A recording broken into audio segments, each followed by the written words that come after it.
Hello student, welcome to study with Shatarupa.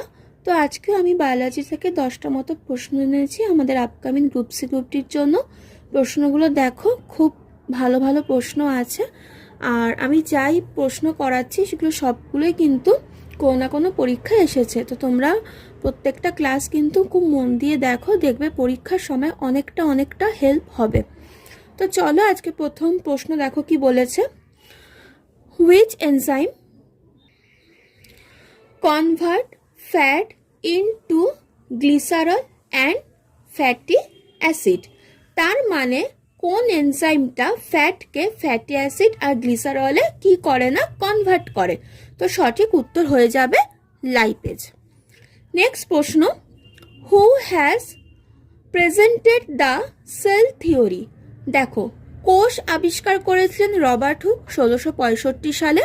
Dead cell আবিষ্কার করেছিলেন, কিন্তু প্রশ্নটা শেষ অবধি পড়বে। দেওয়া রয়েছে সেল থিওরি মানে কোষ তত্ত্ব। তো কে প্রেজেন্ট করেছিলেন না, বিজ্ঞানী সেলডেন এবং সোয়ান। নেক্সট প্রশ্ন, which vitamin deficiency cause xerophthalmia. কোন ভিটামিনের অভাবে জেরপ্থ্যালমিয়া রোগটা হয়। তো অ্যান্সার হয়ে যাবে ভিটামিন এ। তো ভিটামিন এ এর কেমিক্যাল নেম কি, রেটিনল। ঠিক আছে। আর ভিটামিন এর অভাবে কি রোগ হয় না, আর একটা যেটা রোগ হয় সেটা হচ্ছে রাতকানা। আর জেরপ্থ্যালমিয়া হচ্ছে তোমার ওই যে স্কিনটা টোট স্কিনের মতো হয়ে যায়, তো সেই জিনিসটাকে বলা হচ্ছে।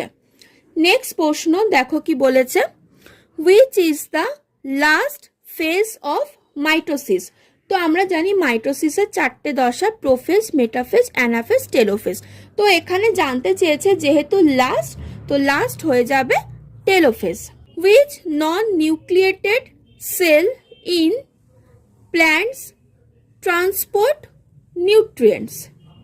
তার মানে জানতে চাইছে যে কোন সেলটা যেটা হচ্ছে তোমার নন নিউক্লিয়েটেড, মানে হচ্ছে নিউক্লিয়াস থাকে না, যে কি করে না তোমার উদ্ভিদের মধ্যে নিউট্রিয়েন্টসকে কি করে না, পুষ্টিকে ট্রান্সপোর্ট করে। তো এটার সঠিক উত্তর হয়ে যাবে তোমার সিফ সেল। ঠিক আছে।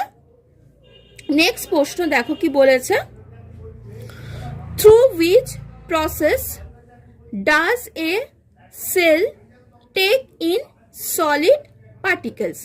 তার মানে বলছে যে সলিড পার্টিকেলস আছে, পুরো কমপ্লিট করি প্রশ্নটা।